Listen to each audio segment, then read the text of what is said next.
Yo, what is up guys? It's your boy Mike. You already know what is up and what is good.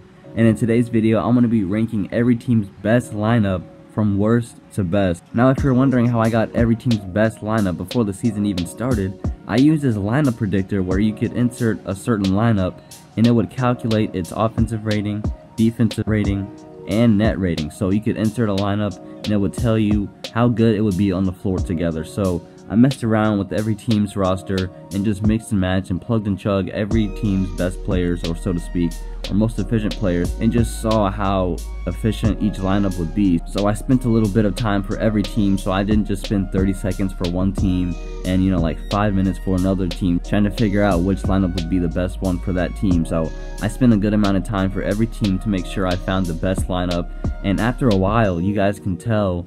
I'll put the link down in the description and down in the comments so it's easier for you guys to find, but after a while you could see which players brought the net rating up for that team and what players brought the net rating down for that team. And this is what this video is based on, purely net rating, so overall performance and efficiency on the floor, defense and offense. So I will do a future video on every team's best defensive lineup, best offensive lineup, so keep that in mind. This is just an overall projected best lineup for that team, so this isn't necessarily your starting lineup. So essentially this is every team's most efficient lineup to have on the floor. So with that being said, guys, there are some lineups in this video that will shock you and surprise you, and there are some lineups that will disappoint you in how low and how bad they are on the floor together, and that is their best lineup. That's what the numbers came to. So it's crazy how some of these lineups on some of these teams have really good players in them, but their net rating isn't that high, so keep that in mind. And guys, if I come to your team and you see the lineup and you don't necessarily agree with it or you don't really like it, please feel free to go down and click that link below and mess around with the lineup predictor yourself to try to put together a better team. And if you do, please let me know down in the comments what that lineup is and how efficient it was on offense and defense. So let me get right into this. So at number 30 we have the Chicago Bulls. Right off the bat, this was my most disappointed team. I thought they'd be a lot higher, probably in the 15 to 20 mark, but it came that this is actually one of the hardest teams to find a positive net rating for, because they have so many forwards and so many front court players. So every time you would try to mix and match players that you think would be good on the floor, they wouldn't be that great together because they're all forwards, and it wouldn't be efficient to have on the floor at the same time. So I was able to mix and match players. This is the highest one that I could find. There was another lineup that I had, but the defense was a lot worse, but the net rating was only 0.1 higher. So I just kept this lineup. I know no Zach LaVine and no Chris Dunn. I love the front court though, but you have David Nwaba at the 1, Chandler Hutchison at the 2, Jabari Parker at the 3, Lauri Markkanen at the 4, and then Wendell Carter Jr. at the 5. I think Zach LaVine and Chris Dunn in this lineup would be great to see, but this is what the numbers came to. So David Nwaba, Chandler Hutchison, Jabari Parker, Lauri Markkanen, and Wendell Carter Jr. Their projected offensive rating was 112 points per game. Their defensive rating was 110.9 points allowed per game, and their net rating came to a positive 1.2. So that is your Chicago Bulls potentially best lineup to have on the floor next season. So keep that in mind. This is not necessarily their starting lineup, but their most efficient lineup to have on the floor. So let me move on to number 29. We have the Phoenix Suns. It came out that Isaiah Cannon was the only point guard to make the net rating stay a positive. So any other point guard that I would try to plug in this lineup, the net rating would go down. So, and the same thing actually happened with Marquise Chris, Josh Jackson, and DeAndre Ayton.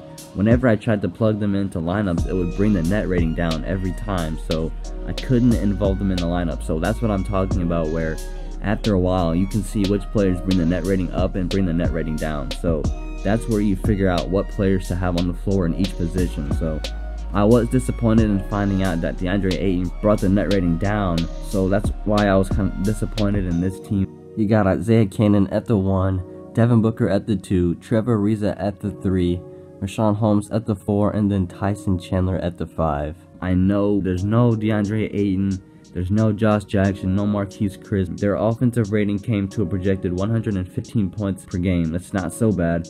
And then their defensive rating, 111.9 points allowed per game, and that came to a positive 3.1 net rating. So I thought DeAndre Ayton would have this lineup a lot higher. And then we have the Sacramento Kings at number 28. I'm not sure if Deontay Davis was on this team or not. I know he wasn't last year. He was on the Grizzlies last year, but I'm not sure if he's on this team officially. But he was on the roster when I checked, so I decided to leave him in here because he was the one that brought this lineup to what you see here. So we got Frank Mason at the 1, Buddy Hield at the 2, Jakar Sampson at the 3, Deontay Davis at the 4, and Posta Goofus at the 5. I know no De'Aaron Fox, no Willie Cauley-Stein, no Bogdan Bogdanovic. I really like him too, but this is what the numbers came to. This was their most efficient lineup to have on the floor. Their projected offensive rating was 111.0, defensive rating came to 107.8, and that brought it to a positive 3.2 net rating. So that is your Sacramento Kings lineup for next season. That is the most efficient to have on the floor. And moving on to number 27, another disappointing lineup. I could not find a higher lineup for this team at all. So this isn't necessarily a disappointing, but I just thought this lineup would be a lot higher. I like the lineup. You got Frank Ntilikina at the 1, Tim Hardaway Jr. at the 2, Damian Dotson at the 3, Kristaps Porzingis at the 4, and then Enes Kanter at the 5. Damian Dotson, I'm not sure who that was. Maybe he's just a draft pick that they got this year, or maybe he was just a reserve, or came off the bench last year. I'm not sure. So Kevin Knox in that position, I'm sure would be great. I really like this lineup right here. So like I said, if you could insert Kevin Knox into this lineup, that'd be a really nice lineup to see right there. So, but yeah, this was their best lineup that I could come up with. Again, I was disappointed that this lineup wasn't higher, not that it was a bad lineup. So I like this lineup a lot, but I just thought it would be a lot higher. And you'll come to see that some of these lineups in the future videos and in this video, you'd imagine that they'd be higher, but they're actually not. And there are some lineups that you would imagine to be lower, and they're actually pretty high up. So again, you got Frank Ntilikina at the 1, Tim Hardaway Jr. at the 2, Damian Dotson at the 3, Kristaps Porzingis at the 4, and Enes Kanter at the 5. And then you have the Atlanta Hawks. I really like this team. I really like this lineup too. There is no Trae Young in this lineup. It's not a knock on Trae Young. I really like his game. I really do. But you have Jeremy Lin at the 1, Malcolm Delaney at the 2, Taurean Prince at the 3, John Collins at the 4, and Dwayne Dedmon at the 5. The projected offensive rating was 113.1, defensive rating came to 106.9, and that came to a positive 6.2 net rating, so that's actually really good. It's not really good in the league, but it's double than what all the other ones were so far, so that's actually a pretty good lineup for the Hawks. I like that lineup a lot, so I love the front court, guys. I love the front court and John Collins and Dwayne Dedmon, and I love Jeremy Lin. When he's healthy, he's a great player, at least 18 to 20 points a game. So, and you got Taurean Prince. He's improved this game a lot since the coming years in Atlanta, so he's been really good for this team.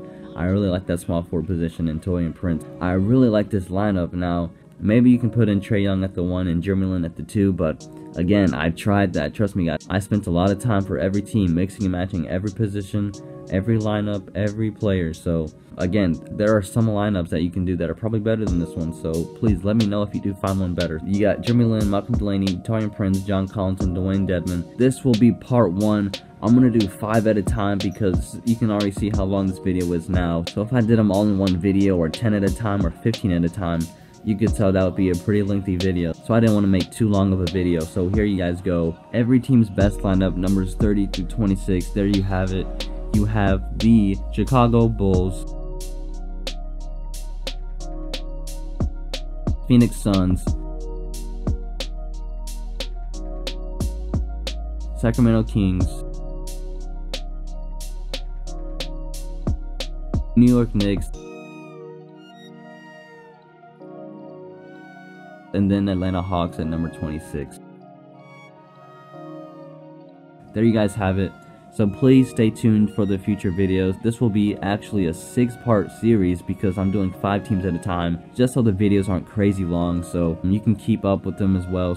Guys, let me know what you think about some of these lineups, and guys, trust me, some of these lineups in the later videos, you will be shocked at how high they are, and shocked at how low some of these lineups are. So again, guys, keep your eyes open for these videos, because again, you will be shocked in some of these lineups because you think, how is this lineup so good, or how is this lineup so bad?